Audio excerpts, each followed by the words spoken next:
How do you carry on quality conversations? So I want to give you the 2 best tips. Tip number 1, two-way conversations are best. Although some people like to have others do all the talking, this is rare. Most people find a conversation much more interesting if they do at least part of the talking. And in fact, many people are sensitive that they talk about half the time. So make sure that both of you are sharing in the conversation. One really good way to do this is to ask the other person some questions. This will make it clear to the person that you're interested in what he or she has to say. And then follow up with the next logical question. So here's an example. You're discussing your coworker's vacation with him. He tells you that he went overseas with a couple friends and went to Europe. So the next logical question is, where did you go? And you can ask, what did you visit? And you can ask, what was the weather like there? You can ask, did you have a good time? If they were in countries that spoke a different language, you can ask, did you have an interpreter? Or did you have to learn the language? Or did you have a book with you? How did you get along? You could ask, what were your favorite things to do? Things like that. Tip number 2, use open-ended questions. In order to ask questions that help the other person share information, you need to know the difference between close-ended questions and open-ended questions. So, what do you notice about the 2 conversations that follow? Here's the first conversation. Ryan says, "Did you have a good vacation?" Elizabeth said, "Yes." Ryan, "When did you get home?" Elizabeth, "Yesterday." Okay, now here's the second conversation. Ryan, "What did you do on your vacation?" Elizabeth, "Barry and I went camping at the island. We did some hiking and had a great campfire." Ryan, "How did you travel?" Elizabeth, "We took the subway to 33rd Street. Then we took the ferry to the island.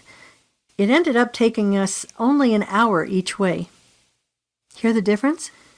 So the first conversation had very short answers with very little information. The second one asked for more detailed information and invited Elizabeth to open up and to tell more. So close-ended questions elicit a 1 or 2 word answer. And this type of question usually begins with words like when, where, which, who, do, and are. When did you do this? Where did you do it? Which one? Who did this? Who did what? And are you doing such and such? It's much better to ask open-ended questions because they encourage people to open up more, and you'll get much more interesting conversation out of it.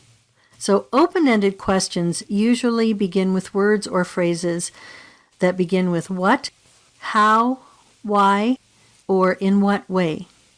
So here's an example of the difference. Here's a close-ended question. Who are you going to vote for?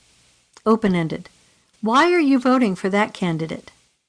Close-ended. What kind of job do you have? Open-ended. How did you get interested in your line of work? Close-ended. Did you like the last speaker? Open-ended. What did you agree with that the last speaker said? Close-ended. When did you start playing baseball? Open-ended. What do you like best about baseball? Now, as the other person is talking, it's important to make appropriate comments to show that you're listening and understanding what this person is saying. So you can say things like, "Really? Wow, that's something. I didn't know that happened. I'll bet that was fun." So if you use these tips in your upcoming conversations, you'll find that they go more smoothly. In general, I'll tell you, people love to talk about themselves. And by making sure the other person talks about themselves at least half the time of your conversation, I grant you, you will be seen as a brilliant conversationalist. It's important also to know how to end a conversation gracefully.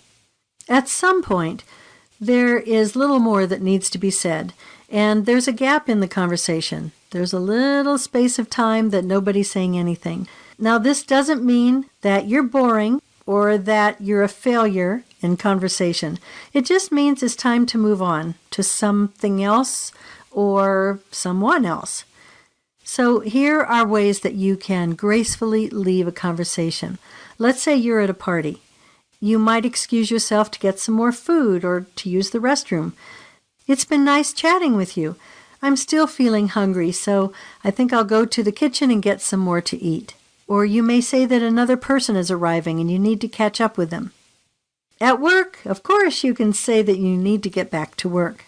You can even be as vague as saying, "It's been nice talking to you, but I need to go. Take care."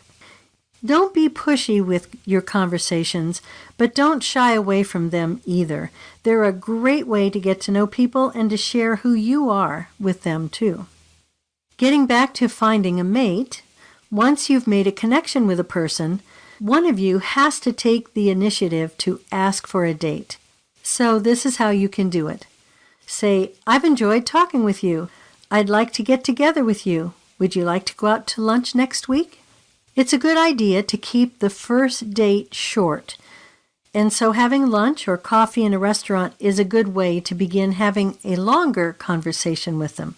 In these early conversations, what you'll be doing is gauging the other person's warmth, their kindness, their consideration, and how responsive they are to you. You're looking at how closely the person matches your desires in a mate and looking at that list that you made in the first module, whether their characteristics are similar to what you wanted, whether their interests are similar to yours. At the end of the first date, you both will decide whether or not you want to go out again. And if you both don't want to, well, that's fairly easy to say. Just say, "It's been nice talking with you, but I don't really think this is going to work out for us." Now, if the other person wants to see you again and you don't feel it's a good fit, you have to speak up. "I had a good time today, but I don't feel this relationship is for me. It's nothing personal. Good luck in finding someone." That's a graceful way to say thanks, but no thanks. Now, don't allow the other person to intimidate you and make you feel guilty so that you go out and see them again when you don't want to. Be firm and tell them that you don't want to continue to see them. You actually may have to tell them 2 or 3 times before they back off, but usually most people will back off after a couple times. Now, of course, if you had a great time and you want to see the other person again, tell them this too.